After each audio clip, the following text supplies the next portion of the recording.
Hello, everybody.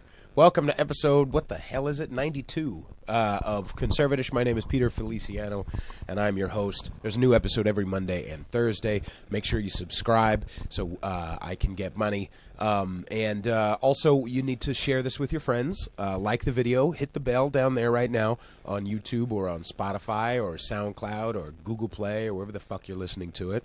And this is, you can find me on Patreon if you want to support this podcast. You can sign up for $1 a month, $5 a month, 20, 30. If you sign up for 50, I'll actually let you toot on my penis a couple of times. Just a couple of times, not to completion. And then if you if you want to find me on Instagram, it's Peter_Feliciano. Ladies and gentlemen, our guest today is Nosmo. Hello. You're a strange beast, you know that. I am. Yes. So there's a big SN on your helmet, by the way, too. Yeah, I wonder noticed, if that fits into the to the theme. I don't know. I just bought it because the front looked cool. So the front does look cool. I actually the luchador look. So a couple of things. Number one, you're on the show because you are the boyfriend of the good girl. And number two, because you and I know each other just from gatherings and things like that. And you're a pervert, and you have a very interesting story. And I wanted to have you on just to talk about whatever the fuck you wanted to talk about. Okay. First things first, how hard is it to deal with the good girl on a daily basis? Because I can't imagine. I'm just her friend, and I have to, like, I'm glad she lives an hour away from me because I just, you know.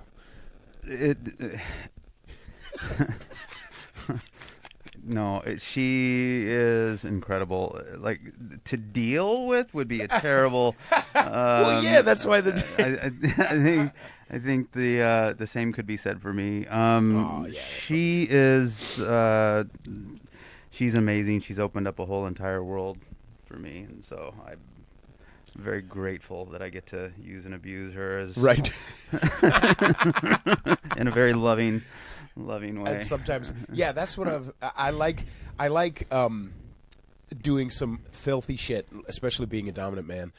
And from my experience, love doesn't look like love often. You know what I mean? Like in the conventional sense of the romantic comedy world, love would not look like choking a chick until she passes out. You know what I mean? Yeah, and this is my first DS relationship. Oh, really? Yeah. Okay. Yeah. But have you had it outside of relationships before? No.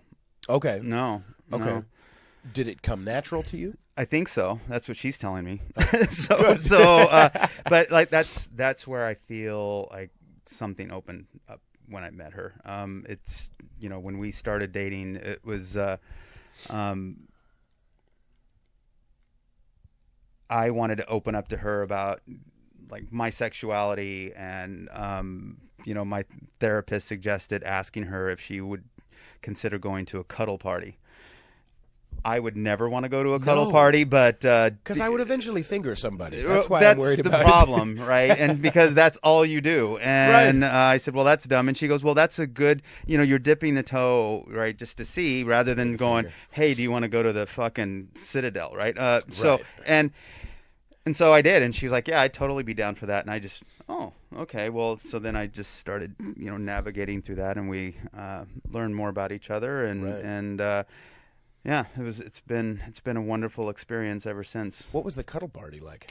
I did not go, and I will never probably go to a cuddle party. So. Oh, I thought you actually went. So no, that was just an angle. All right, yes, that was just an angle. That was an angle. Suggest... Yes. Yeah, okay. Yeah. So, what was the first time you went to a sex party? Or was it more of a BDSM kind of showy party? Well, the very first time I ever had done anything like that was in Morgan Hill with my first wife. Okay. And it was in a house, and it was a sex party. And right. Was it couples only, or was it? It was a couples only thing. Lots of cocaine and stuff.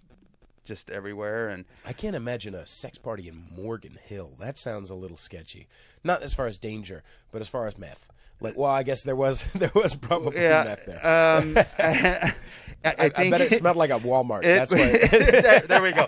I think it was the clientele that I was more Okay, it wasn't. But you know what? Fuck it. We were there and we made the best of it. And it was just, just kind of toss that one in the old bucket list. And was it swapping only, or was it also like some violence? It was swapping only. There was none of that. Yeah.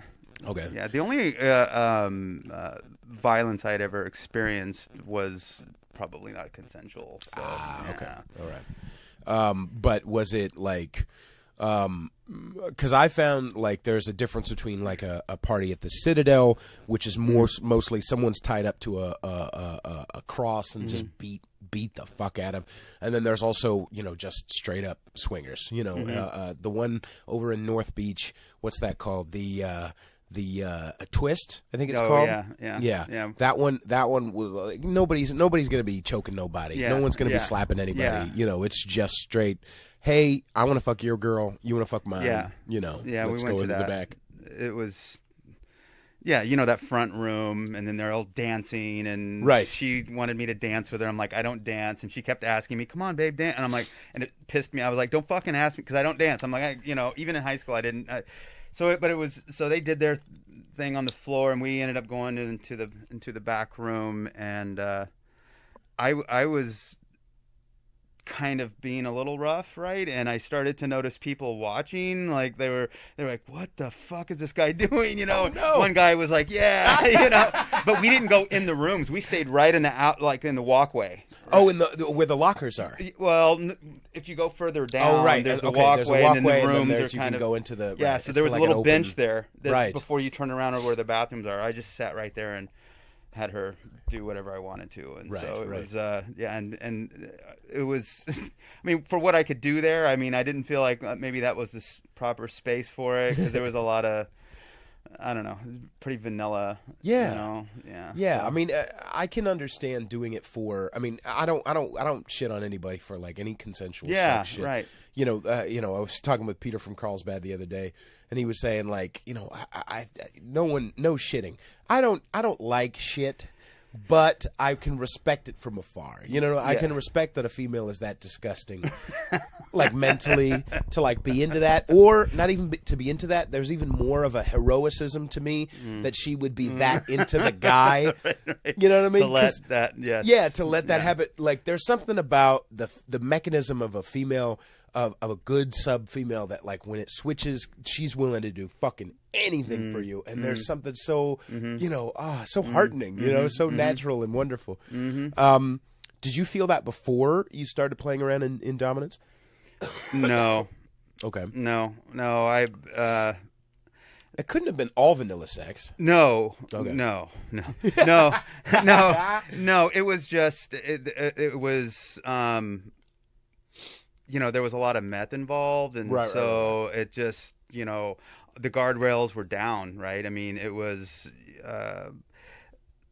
I was a dealer, and so I was able to control a lot of scenarios. Men, women. Right. I would have women with my wife, and then men with me, and we'd have parties, and just so. But it never got. Now the men that I was with, it was more. There was a lot of. BDSM style men, but that was never done in any of our what do you mean? scenarios. Like they would be? They come they in would leather, be leather. yeah, Okay. and they wanted to, but I was just like, whoa, look, you're not doing that to me, and that's not how I'm getting down right now, and I don't think I wanted to be broke in that way, like or break anybody in, like kind of like in that state. It was more of just like a free for all kind of. Okay. So with guys, do you normally take the lead, or do you let them take the lead? I would normally take the lead. Yeah. Okay.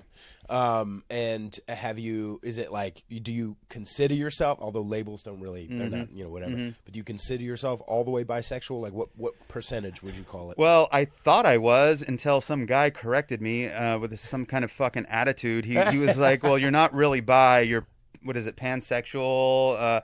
And really? Yeah. And I was like, okay, I've always just considered myself bisexual in the sense that, like, not too many times in my life have I gone, oh, that guy's fucking good looking, right? Right. But I can be with men. I just don't want to fucking cuddle Right. with the guy. And Right, I don't want right. to feel their hairy fucking Right. body. Like, I don't want to fucking spoon. I don't want to go have dinner. Right, I don't want to right, fucking right, right. hang out like that. I Right. mean, but sex is fucking awesome. Right? Sex is sex, but, right. Whatever, right? But Right. I don't get in. I don't subscribe to all that other stuff. So whatever the fuck that makes me is what it makes me. So Right. yeah. So I mean, I guess like I was saying, like the labels aren't really necessary, but I can relate to that. Like I've gotten head from a couple of dudes over the course of my life, and I've thought about it before.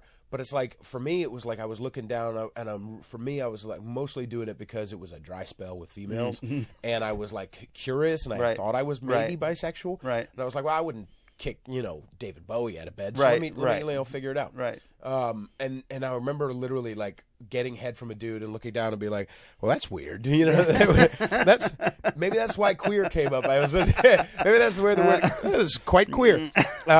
But like I just something about it doesn't do it for me. But at the same time, I've I definitely there's something David Bowie, even like I was joking like Trent Reznor for what he's done musically. I would at least give him a hint. You know what I mean? Just for like, thank you for the downward spiral. Right. Maybe not like with teeth. I'd be like, you could take care of yourself. But how earlier in your life did you feel like you were interested in men? Or did it happen to you because of trauma or not happen? No, there wasn't any trauma. It was interesting. We were in a group last night and that topic got brought up. And for me, I don't recall ever thinking about it up until this point in time. And it was, so I got arrested for stealing in this department store, and my dad worked out a deal with him where if I worked in the warehouse, they wouldn't give me jail.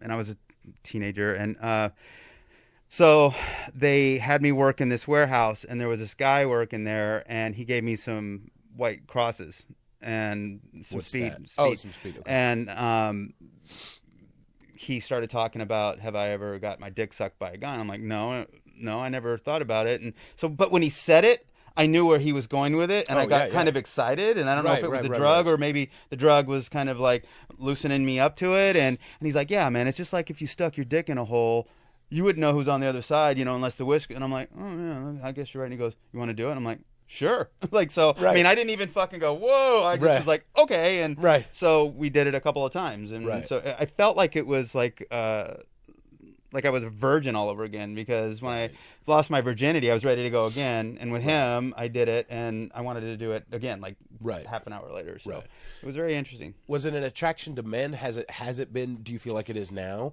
Or do you feel like it's just... Like how, if you could describe the feeling of the attraction that you have, what is it? I guess. I don't know if that's. I don't know. I think it's just because it doesn't happen all the time. It's something different, right? And it's like when I do it, it's been during breakups, kind of like what you were saying. Like, fuck, man, I don't want to fucking go on Match.com. I don't want to fucking go on Tinder because all I'm really trying to do is to fuck. So it's like, it's so much easier. I just know what I'm doing there. I can navigate those waters and they're looking for the same thing. And it's just fucking simple. And so that's... And there were men, I even got head from a dude who paid me... Like I put an ad on Craigslist. This was back in like 07. Put an ad on Craigslist because I had gotten head from a couple of guys, and I was like, you know what? Let me just. I'm broke. Like I'm 20. I'm broke as a motherfucker. And so this guy came over, and there are gay guys who love sucking straight dick. You know what I mean? Who would just have like. I like eating pussy, but I don't like it enough to pay a bitch $20, eat her pussy, and then have nothing happen to my penis. Like, there was a guy, he paid me $20, came over in a little station wagon, I think, sucked my dick, and then, like, I didn't even come, and he was just, thanks, that was fun, and left, and I was just like, all right, and I bought some Camel Lights and some gas, you know what I mean? And I was sober at the time. So like, that's something so interesting to me that a guy would be... like that guys are that interested. Like, even though nothing happens to their dick, they're happier and shit to just be playing with one. You know what I mean? And do you feel like, because you were saying like when you were using meth as like a means of like manipulation, do you feel like that dude has done that like back when you were a kid or a teenager, had done that before? Was like, you know what?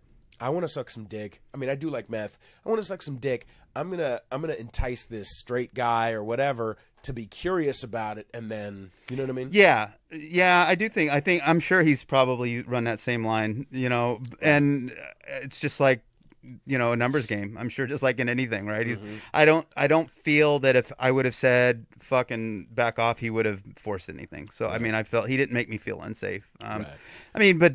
You don't feel like he was grooming no, you or whatever? Like, no. I think he was just trying to suck a dick. Right. He was making right, and making a move. Hey, I was a conquest, right, and it worked. And he, but what it made me realize is that, because I had a look, and my, and this was in the mid '80s, and so I realized. So drugs and alcohol fucked me up and I was homeless. But what I, knew was that I was desired by men. And so I prostituted myself. Right. And so I was like, well, fuck, I need places to stay. I need money. And these fuckers are willing to fucking do it. And look, it's not like Less Than Zero, right? Where fucking Robert Downey Jr. is running out of the bedroom crying because I was just like, well, whatever, man. It's part of the fucking deal. I did not hate it, right? Okay. So, but it was a means to an end. I needed fucking places to stay, and so it worked out. I mean, it wasn't. How long were you homeless for? Just various spurts, like a year here, a couple of months there, and then yeah. And it was all behind the alcohol and the drugs. Yeah. When did you? So you started doing meth when you were like 16, 15? No, I didn't. I did meth for the first time in 1993. Okay. Yeah, and it was. Like, all right, yeah, fuck. It was in Colorado, and this guy was like, I had done a lot of coke, and he lined it up, and I was like, "That's it." And he's like, "Dude, it's totally different." And I insisted he give me a long one, and. Whoo, motherfucker! The angels were singing. It was just, but it was different than like crack. I mean, it was just, I don't know. I was prepared to walk to fucking St. Louis. Right. So, for you, do you feel like when you were high on meth that it changed your humanity? That it took? Because there's sometimes where like there's a weird energy when I'm around somebody who's high on meth that you can kind of tell like this is some dangerous. Not like demonic sometimes, but like sometimes there's a weird little energy that someone gets about them that is almost more willing to like kill a motherfucker, type of non-human thing that comes over somebody when they're high. So being on both sides of the fence, I understand. I think I understand what you're saying, right? Before I was the dealer, I was that person. You were like, I'll crazy. Kill a motherfucker. Right. I mean, I robbed churches. I mean, I would do anything to get what I would prostitute, all that stuff. Right. But when I became the one dealing, I didn't, because I had it all the time. See, the thing was, I'm going to run out, and then what do I do when I don't have anymore? And then it's like that fucking constant hustle, that constant, fucking a rat in a maze. But when I have all of it, there's nothing. I totally eliminate. Right. Now I have people coming to me, and now I have people there's like more power, doing whatever the fuck. Security. Right, and now they're the ones that are, So yeah, it was a completely different kind of experience. Right. And how long did you deal meth for? Probably the last fucking 4 or 5 years, like 99 to 2004. And you got sober in 04? Yeah. Okay. Yeah. And what was like? How did you go from just a user to a seller? Well, I mean, was it like someone gave you the idea, or took you under their wing, or no? It was just I just didn't want to pay for it. Right. So I needed a little seed money, and I asked my brother to hook me up. We sucked one too many dicks, and we're like, all right, fuck this. Right. And so, and so I, I was scrambling all the time, and it was just like, and I was fucking nickel and diming a gram here and a gram there, and it was just like, okay, I just need to fucking get some money somehow and buy an 8-ball and then fucking turn this out because people are coming to me pinching off of my grams, and that's how it just started, and it kind of blossomed. Right. Now, what was the blossoming process like? Like, what was there? Did you have to eventually get a gun? Were there people coming after you? Was there territories? What was it like? Yeah. So I had met this guy, and he was this big white dude, been to prison, and I just had him kind of around, and him and I ended up doing a lot of crime together. Now, the crimes that we did, it was a different feeling because I didn't do them to get the drugs because I had the drugs. I was doing them to fucking do them, and I don't know, it's like weird, but he was doing them to get like the money and stuff, I think. Okay. But he was kind of my protection, and then I met this Norteño and had him hanging around the house all the time, and so I had those people, but that same guy turned on me, and the Norteño or the white guy? The Norteño, and he fucking did like a little home invasion on me and shit. And so me and my drug dealer were gonna fucking kill him because I was tight with him, and so it started out that way, and then I started having dealings with other people that I had no business hanging out with these people, right? And I was selling porn. So I was the one-stop shop dealer because I sold pipes. I sold GHB, I sold bud, I had meth, I had ketamine sometimes, and I had porn. And I figured because if people were buying meth from me, they were going to go get porn. So let me fucking give it to you. Like, I'm the one-stop shop, motherfucker. What a smart businessman. Son of a bitch. So I had, like, at one point, I think we calculated I had 8,000 to 10,000 DVDs back when it was. And you don't even need to. Right. I remember back in the day, having to go into the porn store. And like I would always go for I don't want the $30 curated shit. Right, you know what I mean? Like I wanted the Gonzo DVD set, the three of them, where like it's 4 hours of Gonzo, because there's got to be one scene in there that's pretty okay. Yes. And by the time I get like 2 scenes in, I come and I'm ready anyway. But I often found by the time you kids who are listening, you don't understand the struggle. I can literally go on my phone and find the worst things and have. So in like 2 fucking seconds.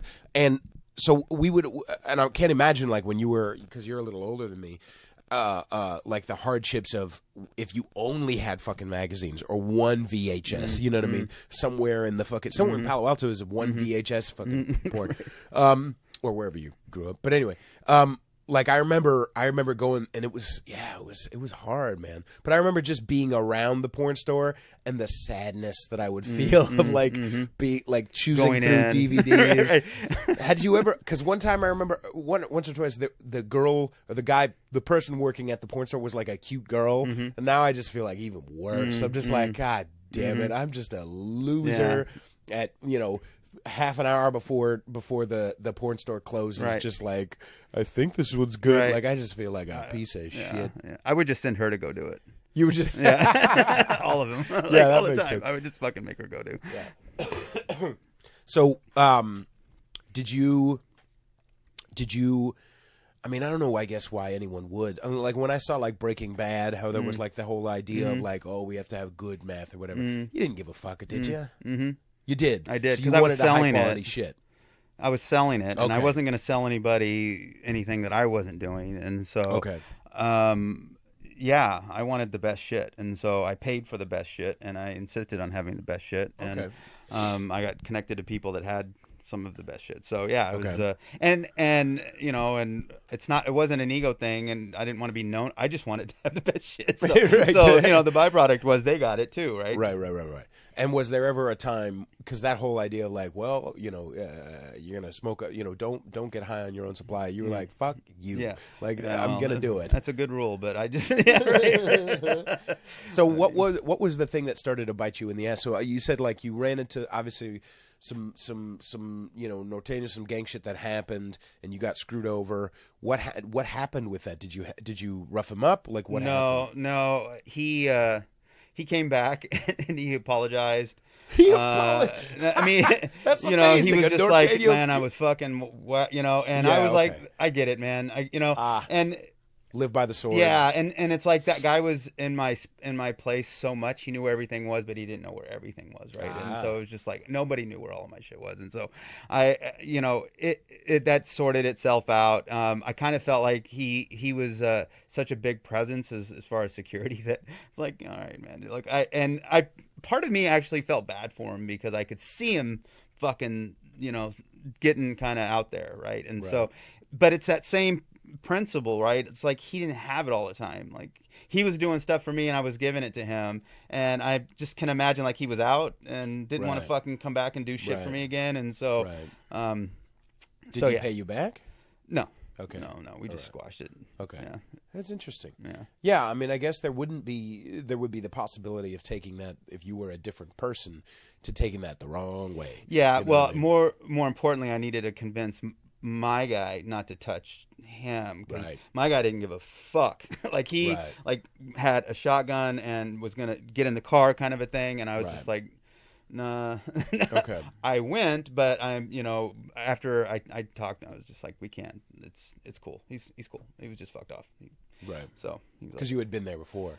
Yeah. Not I'd never like home invaded a dealer. Like I've kicked in doors, but I've never done that to somebody that I was like, So but you had only done the higher stakes robbery shit before you became a dealer, or did it escalate when you were a dealer?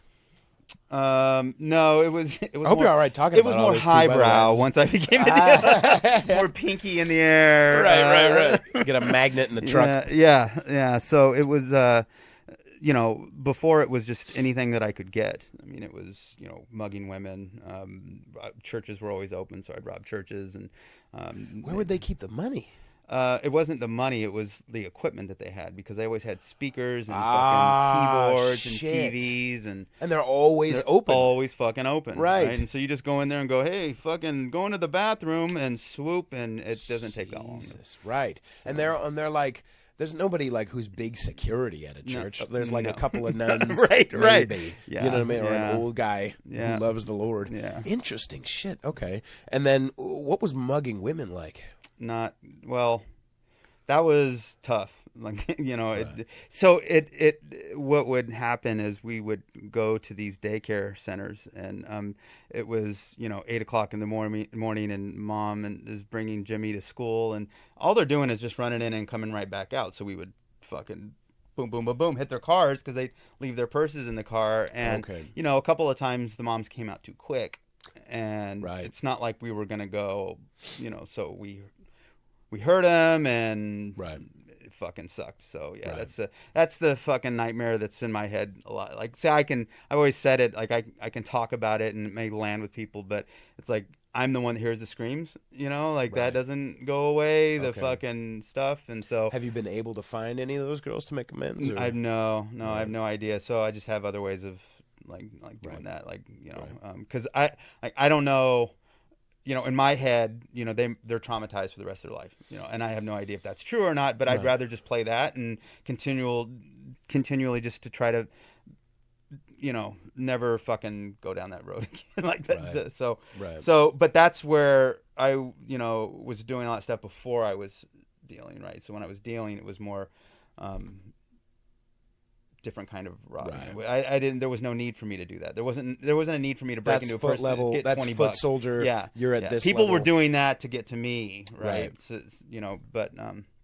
So, but I also had these weird rules too. It's just and I was pretty strict about it. Like nothing after 1 a.m. and they'd ask why. I'd say, well, because when you get pulled over, and you will, you're going to have my shit, and you're going to tell them, no, I won't. Yes, you will. Right. And so, because I made the pipes, and I just had all this stuff, and I didn't want anything on the, being driven around that late. And, so it was, but sometimes that got loosened up depending how fucked up I was, how many fucking days I had been up. I'm like, sure, come over. It's 4 a.m. That's stupid. But, I fucking stayed up 14 days in a row one time, and I made a fuck ton of money. By the end of it, I had shoe boxes fucking full of money that I don't even recall how a lot of that happened. Right. And I fucking crashed, and I was up 3 days later. And, but So it was just two fucking night and day kind of worlds. Right. So when it was daytime, like, did you have contact with your family still, or? No, my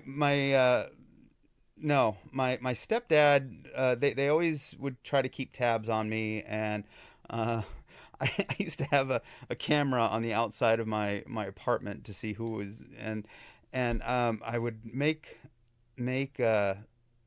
lunch plans with my stepfather, and I'd watch him come up to the door, and right, he'd, right, and I'd hear him, Brian, just I hope you're okay. We love you, and right. I'd made plans. It's not like he was like, right. no call, randomly, no right. call, drop in, right? Right. I had plans with him, and I'd sit there and cry, because right. I'm just like, fuck, I right. don't know what right. to, but.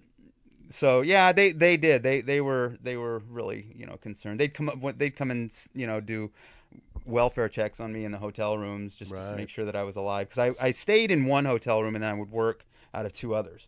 So I tried to keep all that shit out of where I was staying, because I didn't want anybody to know where I was staying, right? So, right.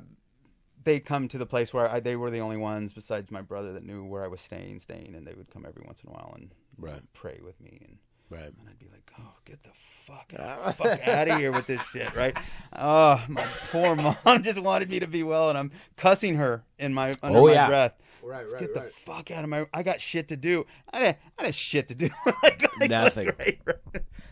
That's awesome. Yeah, I made porns in there. Like, it was just... Oh, yeah? I was in one by myself, and it was it was a gay porn site. And I don't know how or who it was for, but it was these two guys. They found me online, and they came and they filmed me in the room, just by myself. And so that was an interesting, and they paid me like $1,000. Just to jerk off? Fuck yeah. Oh, okay. Yeah, in the fucking little Didn't hot play tub. with anybody else? Nope. Oh, okay. I was like, fucking really? Okay. And $1,000. and I was in the hot tub, and then I just went to the bed, and I finished, and fucking... They were fucking super cool and just said, okay, this is our shit. We're going to put it where... I'm like, I don't give a fuck. Do you feel weird about that now? No, because I probably wouldn't be very recognizable. Oh, okay. All right. Well, with the mask. That's interesting, man. That's fucking interesting. Yeah, no, there's I've because of the dealings that you and I and the certain gatherings that you and I go to sometimes, I really early on, I was with this girl. We were friends first for a few years, and then we eventually hooked up. But like hearing the stories of like her trying to get the shit, but in order to get the shit, she needed to have like a round the clock kind of Craigslist prostitution thing where she would do massages for dudes, jack them off, okay, and they go out the back door while someone's at the front door, type of thing, and then because of my experience at volunteering in prison, like I've gotten to meet and love deeply very, very like hurtful people who have done some horrible, heinous shit, and I was having a conversation with a friend of mine who went to who was a counselor at the place where I kind of got sober, this emotional growth boarding school in Southern California, and I was having a conversation. I hadn't seen her in literally 15 years, and I met with her yesterday down in LA, and it was fucking amazing. Wow, right the on. Conversation. I planned on like meeting for like an hour. We talked for like 4 fucking hours, wow. and just processed old shit and blah blah blah. And she told stories about how she's now a social worker, and does things for people, who like her big like goal, what she loves to do is work with like the untouchables. You know what I mean? Not just the, because it's one thing to be like, oh, he shot somebody in a gang fight, or oh, his girlfriend cheated on him and he blew them both away, and now he's doing life in prison. It's a whole nother thing to be a woman who did, she works with both males and females who have done like sexually violent things to kids, and how do we process not forgiving, but how do we process seeing them as a human being still? You know what I mean? And you mean the person that did it to the kids? Yeah. How do we see them as a human? Yeah. Ooh. Yeah, that's some heavy shit. You know, my brother and I were on the show and we talked about this story that I heard. I'm sorry if you're an old guest or if you're an old fan and you're going to hear it again, but someone came up to me after one of these gatherings back in I must have been like 07, 08, and they told me I met the dude once. I had never seen him before. I was just talking to him about helping him in some way, you know, with some spiritual stuff. And he told me the story about how his girlfriend couldn't get sober, or his wife couldn't get sober because she had gone through trauma. And then he just volunteers this trauma up. He says, yeah, when she was a baby, her grandfather used a pair of scissors to cut open her vagina so he could have sex with her. Now, that's like one of probably the worst thing I've ever heard in my life. Yeah. How do you see someone like that as human? And this social worker friend of mine, you know, we talked about that because the reality is that doesn't mean someone like that can't be around the general public, right? I'm not saying let's forgive and forget, you know, no, some people need to be cornered off. Like, here, we're going to keep you in this room. We got 3 meals a day. We got a place to stay. Here's TV, smoke a cigarette, whatever you need to do. You know, and maybe there's ways that those people, you know, or anyway, that's what we can do. But at the same time, there are people who aren't literally psychotics, because that person's probably most likely a psychotic. Yeah. There are people who are not psychotics who have, you know, molested their sister when they were 13. You know what I mean? Like, they're 13, a brother, and they molest their sister when they're a little younger. Like, how does a kid like that not grow up to be stigmatized in his own head that I'm just bad, I'm just bad, I'm just bad, I'm a piece of shit, I'm a piece of shit? Because I have versions of like that in my own head. You know, everybody does. And having this conversation is really an interesting topic because I feel like even though, I mean, there's only like one thing I won't talk about on the show, but I'll talk about fucking everything. And even for like literally, even I know I'm not comparing, but even for eating a pizza when I said I was going to stick to my diet, even when I make that decision to pull the trigger and I get a pizza, I get Panda Express and I get ice cream, and you know what? Fuck it, some chips too. And I beat the shit out of myself with that food. And I wake up the next day and I hate myself. And I eat no matter, even if I play a show and people are like really happy with me, I'm in the back of my head, yeah, but I'm a fat piece of shit. Yeah, but I'm a fat oh, yeah, but I looked at that porn. Oh, yeah, but I screwed up that relationship. Yeah, but I'm broke. Yeah, but I'm this. You know, there's always this negative self-talk, even for small shit. Yeah. You know what I mean? So I cannot imagine having that stuff, playing that tape, you know? And so it's just an interesting topic to like talk to that person about that, you know? Yeah, very much so. That's, I have a hard like line with that. That's a you know, psychopath or not. It just those lines aren't very blurred to me. I get what you're saying, but yeah. Right. I'm not saying forgive or let them out in the general public. What I'm saying is, that's not what I'm hearing. Right. I just fucking fuck, man. Oh yeah. You know, but then you know, me beating the shit out of a woman to get her fucking purse for $20 could have the same effect on somebody else sitting across from me if I told them that story, right? Like you know, so it's like that's where it gets fucking twisted in my head. Like you know, somebody sitting there that is straight laced and never, you know, their jaw drops just by hearing that would probably say to me, there's no way you can be rehabilitated. There's no fucking way. Right. And here I am, right? So then where I get it psycho in my head is, well, does that other person, you know, have an opportunity? Is it but there's this fucking weird line that you cross, right? The hurting kid stuff is really fucking just fucks me up, you know. And so I don't disagree that the line is there for me too. But like, you know, as an example, I have friends of mine in that prison who I fucking adore. They got sober, they're helping people, they're doing the deal, they're just you know, and they go through all these classes and they work on all this stuff and they have all this you know, spiritual growth and stuff like that. And what happens is I've spent time with these guys and you know, and they've even gotten out, and I would trust them with my fucking kid. You know what I mean? Like I know these fucking cats. Do you have a kid? No, but I'm just saying. You know, you should think. Okay, let me rephrase that. But maybe bad choice of words, but I trust these motherfuckers, and I know these motherfuckers, and they're fucking really useful people to society, and they have been rehabilitated. And then again, there are people who have done much less than killing someone and are refuse to be fucking rehabilitated. Right. Yeah. So I don't know, Yeah. I don't know how far rehabilitation can happen, or even what that definition is. I'm not saying that someone who did that to a baby can be rehabilitated. I'm saying let's keep them questioned off, but maybe, like, I just feel weird about death sentence stuff. You know what I mean? Like, and I'm not some whiny liberal. People who know the show know the fucking show, but just the killing thing. You know what I mean? I don't know. It just feels weird to me. Yeah, that's a tricky fucking fuck man. That's a difficult. Right. Do you find it hard to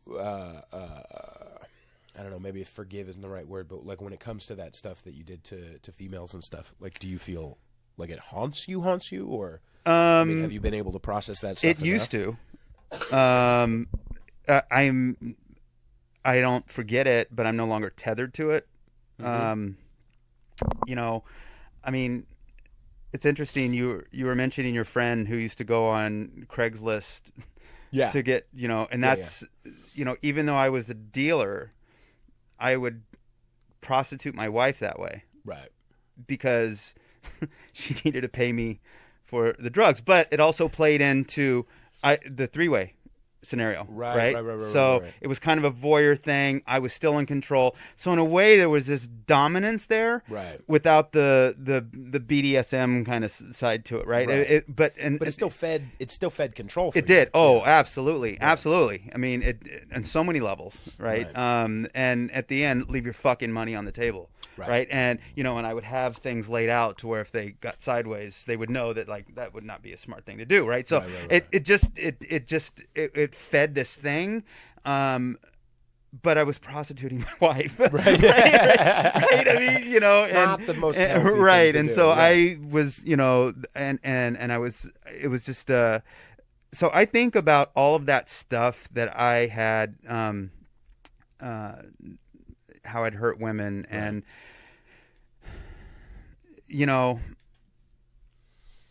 again, it doesn't own me like it used to. Right. And with the ex-wife, that was a tough, because I got sober, and when I got out of jail, right, we were still together, and she didn't want to get sober, and so I got to go, and and I'd see her on the streets in Willow Glen, and I can go, oh my gosh, there she is, and she's just not good, right? And I just, I even took her to meetings, to just show her this is a better way. You even took her to these spiritual gatherings, yes, yeah, to try to help her get sober and stuff. Yeah. So was there anyone who ever got sideways or tried? Yes, there was one guy, and it was for the first time in any of those scenarios, something snapped in me, and I don't know, maybe I was up for too many days or whatever, but and he had a really big dick, right? And he was fucking her really well, and I don't know if I was like, wait a minute, she's never done that with me or sounded like that with me. Right. And I fucking lost my shit. He didn't even try to take money or anything, or he did? No. He was just trying to take that pussy, and so I was just like, and I swear he looked at me with like a little fucking jackass look, like I'm fucking tearing this pussy out, and I was like, you motherfucker, and I just but no, there was never anybody that tried to jack me other than my guy, but that was the one time I went sideways in one of those scenarios. Right. That was. So he didn't finish. He did not. I did get his money. So it was kind of like, That's one of those amends there. Hey, what are you going to do? Right. I mean, I'm sure his wife wouldn't appreciate me knocking on his door to make an amends for that, right? So. Man, yeah, that's fucking shit. You want to take a little break? Sure. Are you down to keep going a little bit? Yeah, I'm down. Okay. Cool. Let's take a little break because I got to piss and smoke a cigarette. All right. We'll be right back, boys and girls. All right. Hello, everybody. Welcome to whatever. I'm not going to welcome you again. Fuck you. I'm overpaying you with the amount of entertainment, thoughtful, introspective comedy. Fuck you. If you want to sign up for my Patreon. So yeah, some heavy shit. But I was thinking like to make it a little lighter, or not, on purpose, because I don't mind heavy shit. But as far as your like when you were prostituting your wife and that feeling of control, I don't think that's necessarily bad. Now, obviously, let me rephrase what I'm saying. I'm saying that controllingness can be used for good. That's what I'm saying. Obviously, it was used for bad in that instance.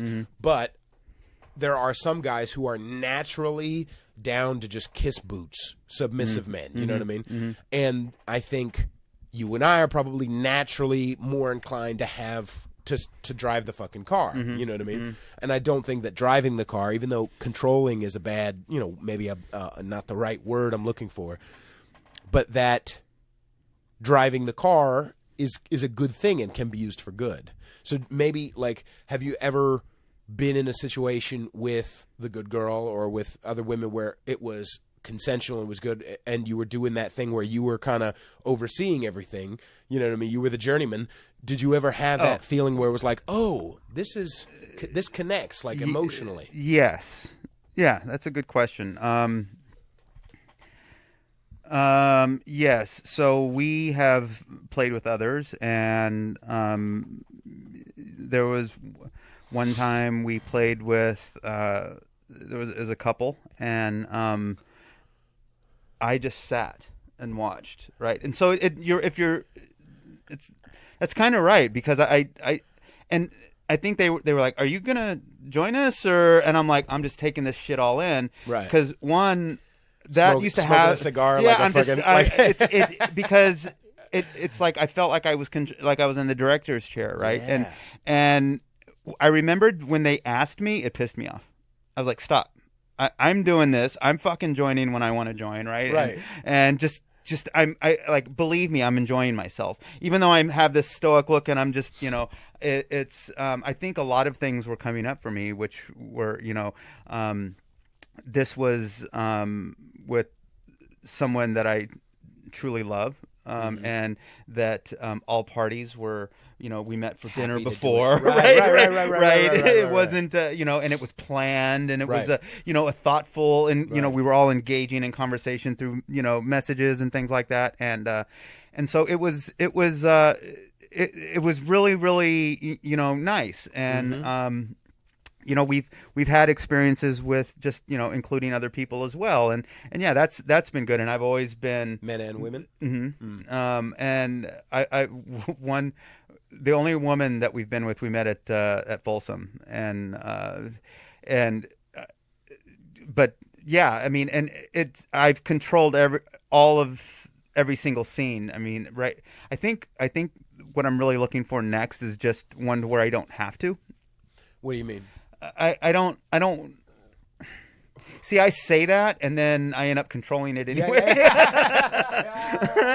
Because I kind of want, in my head. Anytime we play, with people, I always have an idea of how I want it to be. Yeah. And then it fucking goes out the window the second we step into the room. Like, it just some energy, a twist in that, and then I feel like I got to direct the energy back. I got to fucking, and it just. You mean in a good way, or like in a non-spiritual way? No, way? in a good way. Okay, in a good way. I gotta. There's just something there, and my experience has been, anytime I go in with the plan, it just gets scrapped right from the gate. I think I have. A lot of, I think I have, the goal is this, and no longer do I think it's going to be a straight shot there. It's fucking, all the way around, but I end up getting there, and my hope is everybody else does, right? And I think that's such an important thing, like, because I can understand being upset or being angry at someone questioning, like, are you going to join us? It's like, if I was having a bad time, I would fucking let you know. I'm not no goddamn sub. Right. Like, don't fucking, you think I'm afraid to tell you that I'm having a bad time? Yes, like, yes. I'm sitting back here like a fucking, with a cigar, fucking, like a czar, you know what I mean? Right. Like, kiss the ring. So, and I think, I often find, I think my job in a way, and I do not take it begrudgingly, if I'm not, if I'm not spiritual, I obviously, if I'm in my head or things go wonky, then it's harder to be in the present moment. But I think my job is almost like to kind of direct things and to be like, you know what, and just pay attention to that gut, to my gut that says, oh, I'm going to grab her here, or I'm going to do this, that, where it's not something I even have to question. It's just naturally just like, yes, this is what we're doing now. And the natural job of a sub is just like, put me in, coach. What do you need? You know what I mean? Like where, not that they might not say a little to the left or something like that, but honestly, if I'm doing my job, I know she wants it a little to the left, or a little harder, or a little softer. I like pushing boundaries and bringing it back, and you know what I mean. Like it's something that feels natural and good to me. You know, so obviously it opened up. You said it opened up doors to you. I found, because I had a lot of sexual shame when I was a kid, and honestly, it's not because I went through a shit ton of trauma. It's just because I'm ultra sensitive, and so I just took whatever slights or traumas or whatever, and just went super far with it unnecessarily. And when I was actually, I'll just tell the story. I've told it before on the show, but when I was in that place where I got sober, I was in the main house and I accidentally saw into one of the girls' dorms, and I was like, oh wow, I could be, I'm 15, 16 years old, and so I for the next month I was sneaking behind and looking at girls' dorms, stealing panties and wearing them and chewing them and whatever I could do with them. And then I got caught, and I was like, I'm a piece of shit, and I was the pariah of the place. And I remember thinking just I'm bad. And then I remember in this group therapy session, this guy sat across from me. This was a month after I had gotten caught, 2 months. And he was like, Pete, it is okay for you to have sexual thoughts. And I'm like, oh, it was news to me. Yeah. You know what I mean? Yeah. And I think, do you feel like a piece of that door opening up was also healing in a way, because you had all these perverted thoughts and perverted actions, and did you have any shame from the sex stuff, either from a kid or from doing that stuff you were doing before, and then maybe now you get to play around in this feeling, to splash around in this energy, and to cultivate it and use it for good? Was it healing at all? You mean now? Yeah. I don't know if I made the sense in my question, but I guess I don't know. So it's something that it's, I talk about it in therapy, right? It seems so fucking backwards. Right. So the first time I was with Good Girl, right? She was like, you can spank me. And I was like, oh, I'm going to spank that ass. Right. And I fucking hit her so hard. And she was just kind of like, holy shit. No, she was like, what? Like a fly landed on her. I was like, man, I gave her all I could. And I was like, oh, this bitch. Right. And then the next time I used a belt, right? And then it was like, it didn't seem like it was doing, and I was like, fuck. And it was almost a challenge, right? But I am always open to trying something once. And when I did that, I was like, something to go, it felt so good. And I had, I was really getting feelings for Good Girl, and I'm attracted to Good Girl, and it just felt like, should I be fucking thinking what I'm really, I didn't know that I had an open door policy to kind of act out these things, and so I would just kind of angles, right, of hey, you want to go to a cuddle party? We crossed that bridge. Well, can I fucking pinch the fuck out of you if I want? I can't. Okay, let's try that. Right. And then it just kind of, inched, and so it, but in therapy, I mean, when it also with the humiliating talk, right? The humiliation. I was like, I You mean feel you so good humiliating about her. like me saying it. I'm like, oh, it feels so good to say that. Like, and the way it just drips over her, I can just, you know, and I love submissives. but I'm like, but that's fucking, I love her. Like it was a fight between. And that's the way to show love. I to mean, a I was submissive. like, fuck, we were at the Power Exchange last night, and God bless you. so there's that fucking little BDSM zone, and Right. I put her on the cross, and Okay. Was it weird? So on a Friday or Saturday night, I'm sure it's different. But the only one time I went, I was with an ex-girlfriend, and we went all the way upstairs, because upstairs is in the couples. And then otherwise, it was like ants. It was like the scene in Lion King where the wildebeest are. It was the wildebeest were dudes jerking off. You know what I mean? Like it was just like, you know, kind of everywhere. So were you upstairs or were you? So we did we downstairs, came back up, went upstairs, hung out up there on where the couples were. Then we noticed that there was a glory hole and some chick was servicing guys, and I thought, oh, good right on. And her man was right there. I was like, fuck, wow. Right. One guy finished, he went and got her a towel, and the next guy came. I was like, oh, all right.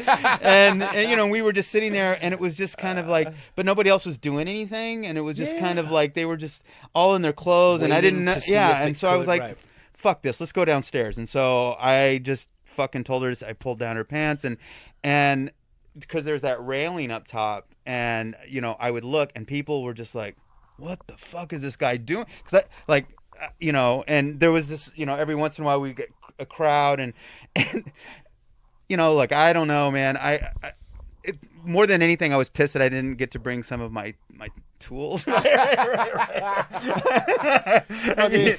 Coming with that fucking table saw.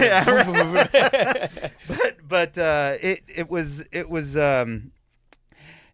and there was guys, you know, they're doing what they were doing, and I don't fucking care, right? When we finished, we sat over on one of the couches, and I remember I used to go to this skate park, and guys would just drive around, right? And they would just circle the same fucking thing until they, you know, you drive by somebody and you give the head nod, and then you guys would meet up. But if not, then you eventually just park and jack off, and then you go back to your wife or whatever you were doing. And it was the same thing there. Like, guys were just circling, you know, waiting for somebody or something to happen. And once we were done, you know, they did this, but then they came this way towards us, and then, you know, one guy said it was a, you know, great job, and you know, thanks, but it just, and there was one guy standing right next to me jacking off, and I don't care, I like that shit doesn't fucking just don't like you know, like, I'm okay with dudes, obviously, but it's just like on my terms, exactly, right.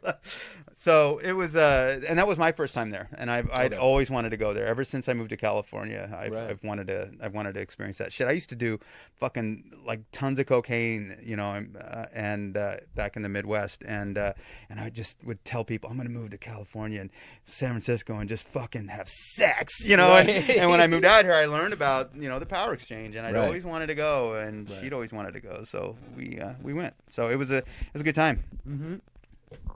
One of my favorite things is, because when I went there, or any other time I've gone with a girlfriend or someone I'm seeing to a party or a sex club, what I like is watching the other girl watch us. Yeah. What I like is watching that weird little fire in her eyes where pussy's getting a little wet. Like, watch what he's doing to her. And I'm like, oh, you like this? Watch what I'm about to fucking do to this bitch now. I like that feeling. I don't like that dudes are watching. As long as you're fucking fine, you're over there. But like, or the girls I've been with, like, neither one of us enjoy that the dude is doing. Like, we could do without the motherfucker. But, you know, you know, it was refreshing, and it was new to me, and it was good. Like, the shame thing, I think too often I've said this, and I'm not saying I disagree with it now, but like that whole idea of like, oh, the shame makes the sex better. Like, I don't think so, really. You know what I mean? Like, maybe whenever the twist in the myth happened way back there, that made me just get like all fucking, you know, or maybe it's nature that I want to just choke a bitch to death. But like, not to death, just close. I would say like, I'm gonna fuck you within an inch of your life. But like, there's something. I think it was actually quite refreshing to learn that I could be whatever I wanted to be, as long as with another consenting adult, and just fucking do whatever the fuck I wanted to do. You know, it was refreshing, and the shame didn't help that actually. Yeah, I didn't know that was even in the cards for me ever. Right. And I don't think my sexuality comes with any shame. I just think this is what I'm into. Right. And I don't know because I've thought about it, and I don't know. I don't feel like that's my case. I feel like I've always had thoughts, and I've kind of pushed them, and it's just kind of given the opportunity, and I just like to push the limits, and I can go more and go more, and now we are I don't know. It's a fucking totally freeing feeling, though. I mean, it's to be able to be who I am and not be judged and fucking loved. Right. I mean, that's, I don't know. I really never knew that this would be possible.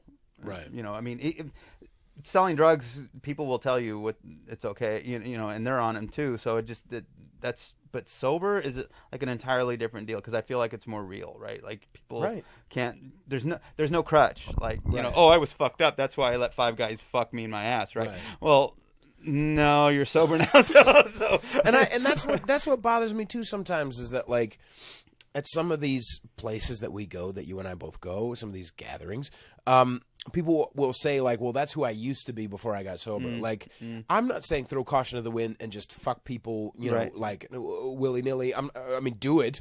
But I'm saying like sometimes there are like emotional consequences to my actions. It's not just like, well, she's 18, sure, she has a husband, but fuck it, I have been the other man before, and it just doesn't, it feels good, but at the same time, there are emotional consequences to my actions, both with her and with me. But like at the same time, I've started to realize like what I can be sexually is actually like it's okay. Like you never had like sex like shame for like the gay stuff either. I mean, that's good. No, is what I'm saying. But like for me, it was like, I jerked off. You know what I mean? Like when I first got sober, I was like, oh, I not when I first got sober, but when I became ultra Christian. I was like, every time I looked at porn, I'm like, I'm bad. I don't know what it was. No, I never have. I if anything, it was more secretive, right? I didn't want. Okay. I don't know if that I want to. I don't know if I would want to associate that with shame. I just didn't want to be judged, and I guess if people found out, I wouldn't be like, because I don't fucking care if like people who love me, and they won't care. I mean, it's that's a very adult way to look at it. Took me a fucking while to get there. It still kind of does. Yeah, I mean, but it wasn't like I was broadcasting it either. And honestly, I had the crutch of saying that I was loaded to make excuses for those sexual type of behaviors that I was doing, but taking that away, I still wanted to do it because again, I'd be with a woman and then we'd break up and then I'd go to fucking John, who was my go-to fucking guy, or so I'd go on, and it was so much easier. So but that didn't mean that I fucking told my next girlfriend what I was doing, right? And so there was just, an acceptance of some sort from, and when I found somebody that was truly accepting of that. So I think there's women that are accepting of it, but then they say, but I'm not going to be with that motherfucker, so you got to go. But it's cool, just not with me, right? So, this is the first relationship that I've ever been in that's open, right? And so we're like, it's all good. I remember having dinner, and she's like, yeah, you can be with other people. I said, wait, what? I don't like. So you're telling me, like, I mean, do we have a piece of paper? I have to. And she's like, I'm not going to do it. And I said, wait, this is getting better, right? And all right, yeah, we need to finish your point, because that's an interesting thing I want to talk about. I just don't. I don't. That blew my mind. I'll never forget where we were, and I just had to constantly. I feel like I was constantly asking. So wait a minute. So I need to be clear. I can do, what, but the the contract, if you will, was just don't, I can go do that, but she has me. In a way, right? Emotionally and time and she always will. But that is a foreign concept for me. Right. And I still don't know how I feel about it. To be honest, like because you're getting what you want and it feels like I'm going to lose it, or what do you think it is? That's I think. I don't know. I mean, so many fucking times I've kicked it around in my head, and I say I trust her, but then, I'm like, well, if I say, if she's truly into like just me being, having pleasure in my life, and I do something, and I tell her, is she gonna fucking be pissed, or I remember there was one time there was like a scratch on my back, and she reminded me, she's like, look, I'm just reminding you, if you're gonna be with other people, I'm the priority. And I'm like, yeah, wait a minute. I haven't been with anybody else. Like, right. And then so I just was scared because it just, first of all, that's a very unique scenario. Sure. And so I have done something, and it's never been it's always been when she's been out of town. Right. And one time I took a picture of me, and she's like, I have no desire to see this. Oh, right. And I was like, oh, okay. All right. Well, it was my go-to guy because she was out of town. Like, but right. when she's here with me, I don't need to. Like, I don't fucking... Like, well, and maybe that is... so, like, the difference I found on the whole, and this is just generalization because I'm a horrible misogynist. Go fuck yourself. I'm the best podcaster in the world. But this is the difference between most men and most women is we kind of want to stick it everywhere at least once. I just want to fuck everything once. And on the whole, females are much more like they get jealous when we are emotionally invested in someone else. You know what I mean? Way. Not like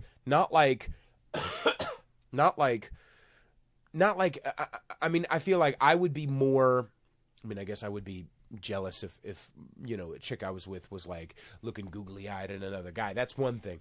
But it seems like most females are fine with like, not fine, but almost more, they want to have like one good dick or maybe two good, but like we want everything just once. It doesn't matter if you can read. I don't give a fuck what size you are. Like we have preference, but like I just want to taste everything, you know what I mean? Which is kind of nature in a way. Yeah. But I don't know. There are differences, you know what I mean? And when those differences, when you're with someone who's mature enough to handle that difference and knowing what they want. And you know what, that's part of it too, is that from what I've heard from her is that she enjoys the fact that you are doing whatever you want because she wants you to be happy. And that's a big goddamn deal for a sub, for her dom to be fucking happy. Yeah, and even when we have others play with this, it's really interesting. I'll let them fuck her, but you don't kiss her. Okay. You don't get to do that. Like that's all of a sudden that's my fucking thing. Like that's intimate. Like you putting your cock in her. Like, I know whenever that comes out of my mouth, there's a clear disconnect in there. But that's just fucking my shit, right? And I don't know what it is. I don't know what it is. And what's funny is that she loves to kiss, and so she's like, oh my god, if there's one thing I love it. Like, of course. And I'm course. yeah, okay. If it wasn't that, it'd be, Right. But I don't know. It's fascinating. People's minds are fascinating fucking when it comes to this, right. And so that's weird how that's my one. Yeah. I was with a girl once, and she was overseas, and we were open, and then we were closed, and then we were open while she was overseas, and I was thinking, like, I mean, we both have to eat, you know what I mean? It's going to be like 6 months she's overseas, so it's like, you know what? Let's be open, let's still talk all the time, whatever. And she would tell me that when she would be with guys, and I would oscillate between like king pimp, never jealous, and like, I don't like if she's not texting back. And she would tell me, she had told me multiple times that often she would, even though she would be with someone else and I wasn't in the room, she couldn't really get off. She couldn't come unless she was imagining me in the room. Oh. Isn't that fucking weird? Wow. That's a good, like, there's something interesting spiritually about that. I love there's that. something interesting emotionally Yeah. that, like, she would tell. And one time I like, we let each other, even though we were closed at that point, I was like, I'm fucking starving. I need to fuck something. And she was like, do you know anybody? And I'm like, yeah. And so I talked to that girl, and she just wanted to have a conversation with that girl. So they talked actually on Facebook Messenger, like about, okay, so you're going to fuck my boyfriend. Like, I'm like, hey, I'm fucking happy. So, and then she wanted that same thing. And there's a lot more to the story, but eventually, you know, I talked to the dude on the phone. And I was like, have at it, Tiger. You know, just make sure she comes and blah, blah, blah. It was fucking hard. But the hardest part wasn't even like talking to her. The hardest part was like, okay, and now they're probably fucking. Yeah. And now, like, just watching, like, please sleep, Pete. You know, just go the fuck to bed. But afterwards, she told me, like, she was like imagining me petting her head while she's having sex. And like, that's how she was able to come. That is interesting because when I'm with somebody else, even when, like, if I'm in an open relationship, I don't want any thought of the other girl. Like, maybe that's just bad, but, like, my thing is, like, I'm having this strange because I want it to be strange. You know what I mean? So it's interesting. Yeah. It's just interesting why that would be that weird, peculiar twist there. Yeah. You know? Yeah, I that is interesting. I love, though, that she thought of that, though. Was she a sub? Yeah. Yeah.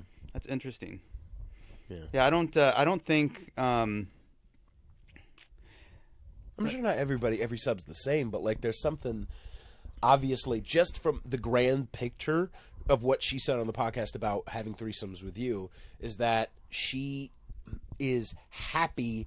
Grand scheme that you're happy, even in the moment, she's just like, okay, is my man happy? So she's willing to fucking die. You know what I mean? Like she's all in. You know, I like that. There's something so fucking natural and right. And at the same time, I want to make sure that she's fucking, you know, getting off or whatever. Yeah. But you know, you mentioned for me, there's an emotional part to this, like. Open, you know, relationship thought, you know, and it's like in the moment or just I couldn't have it be open for her. Right. I just don't. I know I couldn't because one, I love her so much, and just that's just in my head. It doesn't calculate into it being okay, and I think the other part is, but yet I'm okay if there's a guy doing it in front of me. Right. Because I can almost control and see if there's an emotional thing, which is what, if it turns anything into more than just fucking, then that's when I fucking, I'm like, whoa, you know, and that's goes back to the control, right? Has that ever happened in the moment where you, not that she would to the guy, but that you can see the guy is getting like that guy who was fucking your wife who like winked, you know what I mean? Like that type of shit? No, and I know that I wouldn't have a guy like that because he would just have money, right. So I mean, there's a, you know, we've talked to enough guys where they say, oh, I'm a sub bi guy, and then you do enough chatting with them and they turn into this fucking dom, right? And it's like, I don't want two dom and energy like that in the room, right? I just don't. It's just dom. Yeah, you don't fucking. And actually, the last guy we were with, he kept calling me daddy, but he was a dom. Right. He was clearly a dom, and I'm sitting there and I'm getting pissed a little bit because I feel like I got duped and I'd been fucking chatting it up with this guy, and I was like, you were already in the room? Yeah, and we've been playing, right? And so, but I'm going along. Everything is fucking, we're doing what we're doing, but I'm starting to fucking, you know, he's calling me daddy, but I'm seeing how he's acting and what he's doing, and to her. And he's directing, and I'm like, wait, don't fucking, you know, and it's so, but this is. And so I decided to stand on top of the bed and fucking just stand over them, and I put my belt around her fucking neck, and I just needed to let him know, motherfucker, that I'm fucking, you know. And so, but then as that's happening, I'm like, wait, is this turning into a jealousy thing? Because this is not what this is about. Right. And I remembered in one of our texts that he said that he was always wanting me to fuck him. But because I didn't have any fucking, I didn't have my test to show him, he was like, we can't. I'm like, that's cool. So to insert my dominance, I said, well, now she's going to fuck you. with my strap on. So get ready. And so he fucked her. She fucked him. Yeah. And so just to kind of let him know, like you're not you're that's some nature shit. Like where you started is not where you're gonna fucking end. Like, right. Because I'm the one who knows I'm gonna go this over here. This bush is now mine. That's right. I get here. You don't get here until I say you can fucking get there. Right. The way you get there is by the way I fucking do it. Did he play with your dick though? Like, he sucked me and fucking did all that shit. And, right. and I mean, you could tell he's probably fucking sucked a dick. But I mean, it's, you know, and he got hard when I sucked him. And right. but there was just, you know, his daddy was just kind of a cover up. You know, there was just a thin layer of fucking something there, and I just. And whether it was conscious or subconscious, is like, no, let's just go ahead and nip that. Yeah, and maybe he was really trying to switch, right? And look, I didn't. I just felt like I needed to kind of like redirect, and you know, I didn't think it was a bad session, but right. But yeah, I mean, there are sometimes there are people who, I mean, like you already know through your own experience with desperation, you know what I mean? Through your own experience with desperation, sometimes guys are so desperate for vagina that they're willing to lie and do whatever tactics you were, you know, for fucking meth. You know what I mean? It's the same. It's the same type of thing. So when you understand that animal that we are, you know, like I see this. You know, I see this. Patrice O'Neal, I talk about him almost every fucking episode. He's my favorite. Oh, you know Patrice? Yeah. Motherfucker. He's a funny motherfucker. Oh, I love Patrice. Yes. You know he died, right? Yeah. Okay. I was gonna say. So Patrice used to talk about playing with his girl and threesomes, and going to the swingers club, and he was telling a story about fucking his girl or fucking the other guy's wife, and looking over at his wife or his girl with the other dude, and how he's like getting super into it, and he's like, "Hey, calm down, fucking honcho," you know what I mean? And his girl is like looking at Patrice like, "Save me," you know what I mean? Like this guy's just like, he's like, "You don't try to be a pimp at the fucking swingers club," you know? I love that, you know what I mean? I love that.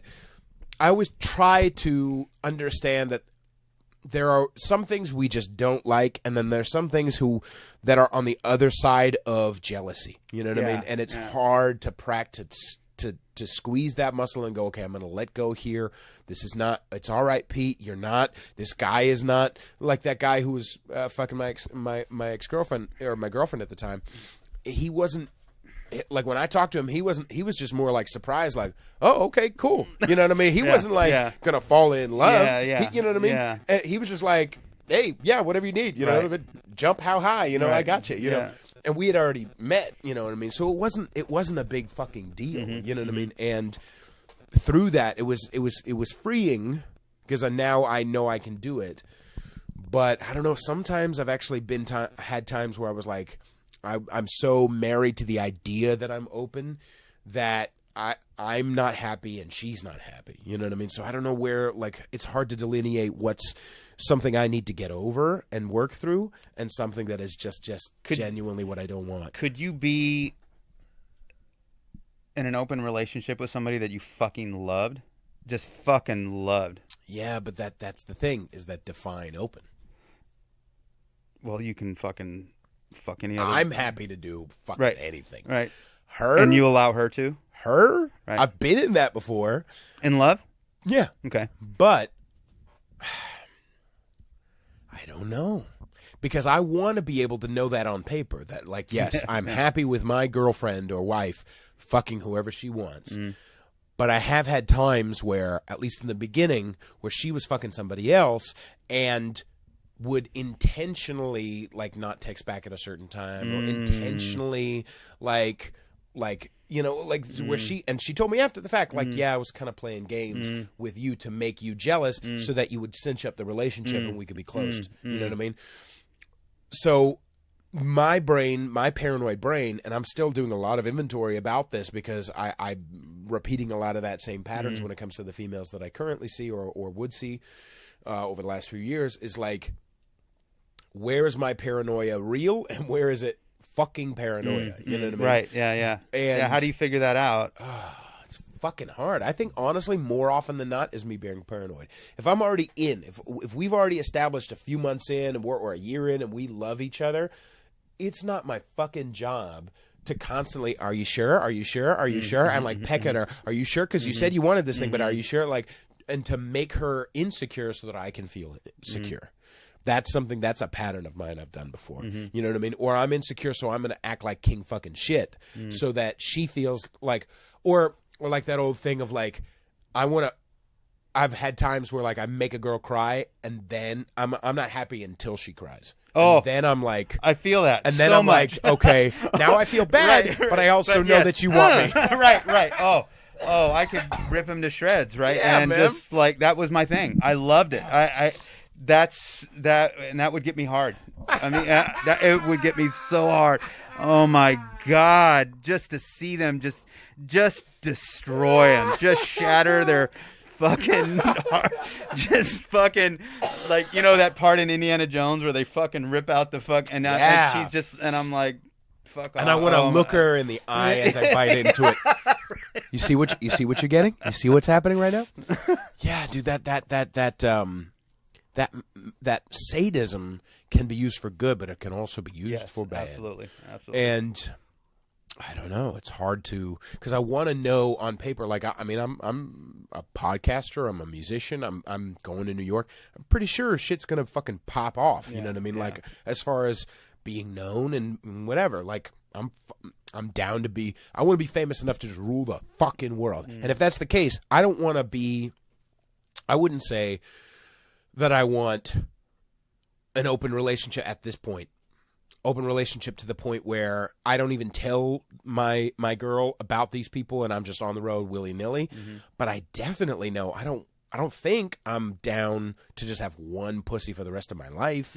You know what I mean? So where is that going to look like? What is that going to look like? You know what I mean? And I have to set up expectations from the beginning, and I don't, you know, like you're asking, like, could I be willing to let her fuck whoever she wants willy-nilly? I don't know. Yeah. You know what I mean? Yeah, I have, and I have no desire to pursue another woman because it's too much fucking work. Oh my God, it's fucking work, dude. And but dudes are just easy. Yeah, right. So it's just kind of like, it's such an easy thing. And girls hook up to us. I mean, not always. Yes, you can have sex with a guy and have it not get emotionally attached. But more often than not, let's be fucking real, girls. You hook into us in some way. You get attracted to a guy. You're not going to come unless you feel like security, and security comes from, or I don't care which came first, the chicken or the egg, but you know, they're more apt to, when we fuck, get emotionally connected. I'm not getting emotionally connected to every girl I come with. You know what I mean? Like, I don't know. Yeah, I know I'm. Like, I don't need, it's a comforting, you know what it's almost like? It's almost like when I gave you the example of me fucking having to do all those crimes to just get a little fucking bit of drugs and then becoming the drug dealer. Now I feel like that's a perfect metaphor of me being the drug dealer now, and I have kind of whatever I want, and I can control the fucking scenario without having to fucking go do all the fucking chatting with the chicks and the fucking, and it's like it's like I'm a kid in a candy store, right? And this woman like I'm done. Like, I could be fucking, I'm cool. Like, I don't. She has ticked every single box in my fucking list there were also, she's inserted some that I never thought would be there, right? And so it's like, why would I, like, there's I'm emotionally connected to this person like I've never been connected to anybody in my life, and so it, you know, which always plays on that whole fucking beating her ass thing. Like, sometimes I'm just like, but then last night when I was doing it and I held her, I was just like, I just felt the warmness on her ass, and I was just like, it was pressed up against me, and I was just like, this feels so right. Right? Yeah. It just feels so fucking right. I just like, I just, fuck. There's this porn star named Kimmy Granger. Do you know Kimmy Granger? Shout out fucking Kimmy Granger. She's a good fucking girl. Kimmy. And she texted, or she tweeted something about, because really all my Twitter feed, by the way, is just literally all it is just like something political, comedian, something political, someone's getting fucked in the ass. Okay, and something political. And Kimmy tweeted something like, a real dom is like what did she say? She said something to the effect of getting fucked and he's like pushing back on his thighs because he's getting too deep, and then he holds my hands down and pushes deeper. That's a real daddy. And I'm like, good fucking, because I wanna watch her regret her decision. Yes. There's almost something in me. There's something in me that's like, watch what the fuck I can do. Like, I want to look at. I want to go too deep. No, and just like this is happening whether you fucking like it or not. You know what I mean? And there's something about watching the surrender, whether she likes it or not, that's something that I know unchecked. I mean, on the fucking jungle. You know what I mean? Like I'm fucking killing gazelles. Like I know that's nature in some way. But it can be harnessed and used for good. But I don't know. I mean, I guess that same animal in a way is also the one going, getting jealous or wanting to hurt somebody and make them cry so I can be secure. Well, when we have invite other people, I used to find it interesting. I always felt like it was an outer body experience for me. Like, oh, that's what I look like doing it because I'm with her. I'm like, oh, that's what she looks like from the outside, and I get to see the legs up. I get to see the whole. It's like a 360 view without having to be there. It's like your girlfriend is in a porn. Yeah, and I am too. I'm like the POV guy, right? Right. And it was interesting. I said something last night, and I don't know, it stuck with me that I get to do this with integrity. Yeah. Absolutely. And that's a fucking turn on, to me, right? Freedom. Yeah. And freedom.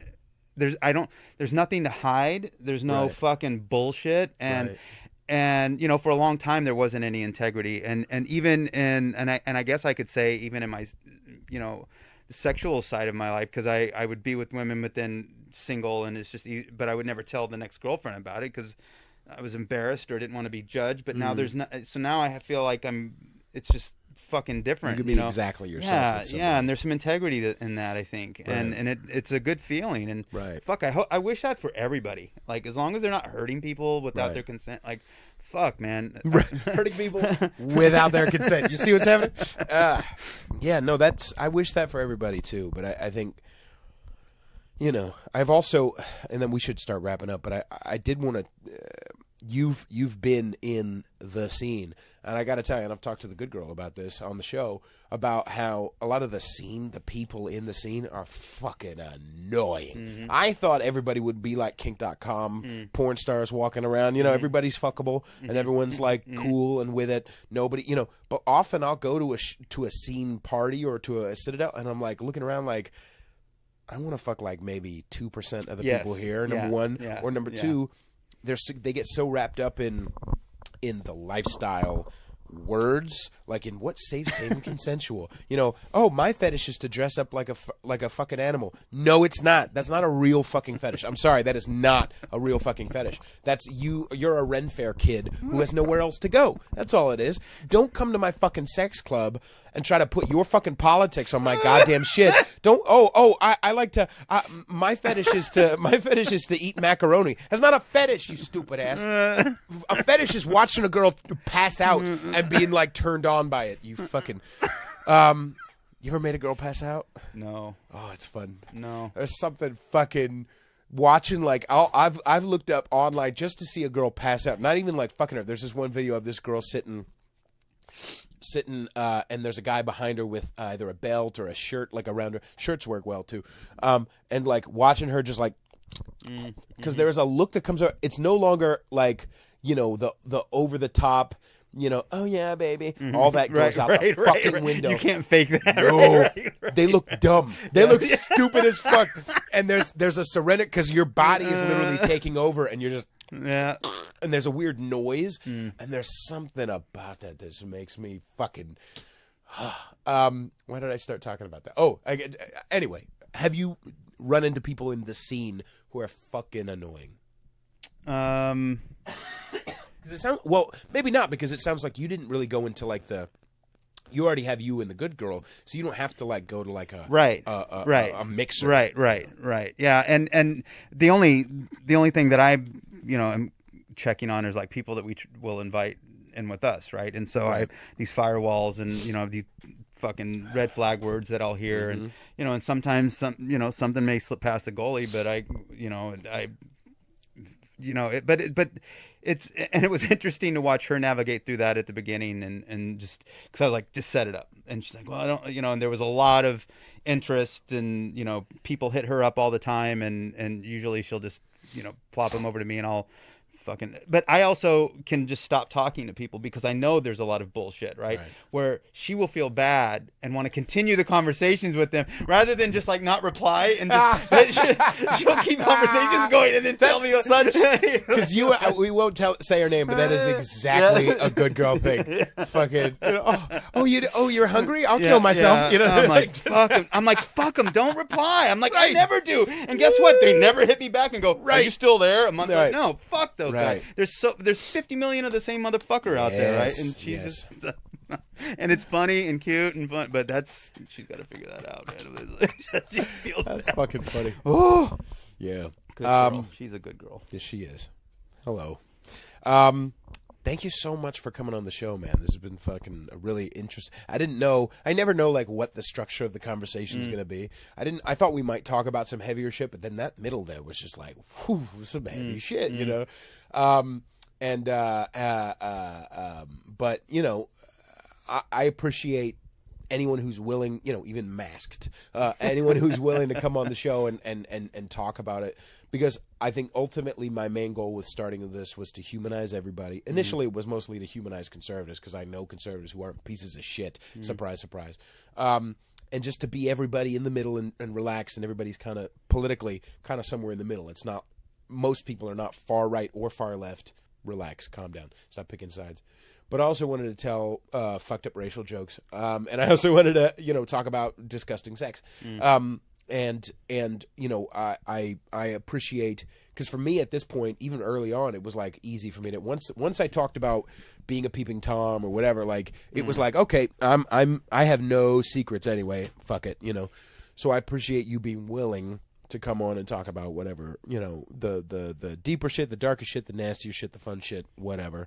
And I think no matter, even if it was in the lighter parts of our conversation, it makes other people feel like they're not alone. And I think that that's ultimately what we're supposed to do here on Earth. I think, is to make people feel at home, Yeah, this was great. We came in hot. Yeah, we did. Like a fucking fajita. Especially, we came in hot, especially just because we're both very attractive men. But I really appreciate you coming on. You bet. Ladies and gentlemen, you can support this podcast at patreon.com/conservatish, whether it be for $1, $5, $3, $17, whatever you need. And that goes for making my music and for this podcast, because it is expensive as fuck to do this. And what else? You can find me on Instagram at Peter_Feliciano, FELICIANO. Feel free to follow me on Facebook too, but I don't know. And then there's a new episode every Monday and Thursday. Make sure you subscribe right now. Go down on YouTube or on Spotify or wherever, iTunes, and hit subscribe. Share this with your less offendable friends, and leave us a review. As far as the album release party, it was August 17th, but I'm not exactly sure what time it is now. Apparently, actually, we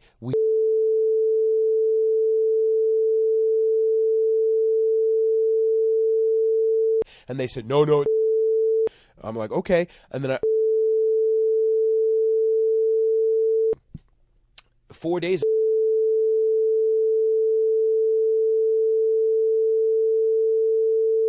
Are you out of your fucking mind? Anyway, so I don't know right now. I'll probably put something in the beginning, because I'll have an answer whether I'll have an answer by the time this comes out. But keep an eye out for my album release party, because it's going to be a goddamn big show. It's going to have Poya Del Mar, the drag queen, is going to MC, DJ Kevy Cav, a band, a party. Hopefully, actually, my dad is going to be there to play horns, the horns that he arranged on the album. So I'll actually be able to share the stage with my dad for the first time. That won't be emotional. No. I'm like singing the word fuck while I'm tearing up. My music is pretty vulgar. Anyway, I love you all very much. Thank you so much. You're welcome. Thank you. What was it? Nosmo for coming on the show. And goodbye, everybody. Bye. Thank you so much.